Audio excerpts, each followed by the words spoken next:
స్వచ్ఛ భారత్ మరియు స్వచ్ఛ ఆంధ్రప్రదేశ్ లక్ష్యంలో భాగంగా నేను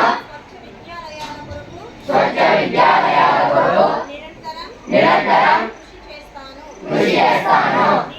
నేను పారిశుద్ధ్యం పరిశుభ్రత పెంపొందించడంలో వినియోగించడంలో నిరంతరం పాలు పంచుకుంటాను.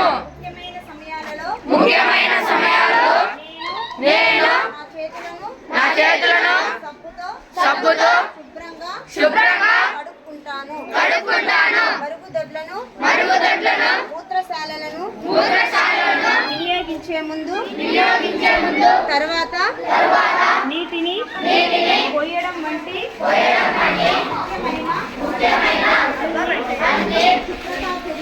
శుభ్రతా చర్యలను తప్పనిసరిగా పాటిస్తాను. మరియు తోటి వారిని సైతం పాటించేలా చర్యలను తీసుకుంటాను.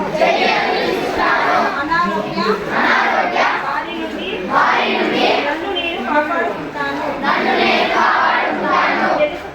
తెలుసుకున్న ఆరోగ్య అంశాలను అందరికీ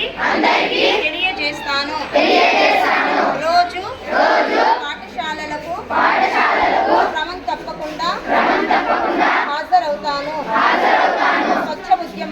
స్వచ్ఛ ఉద్యమంలో నేను సైనికుడిగా స్వచ్ఛతపై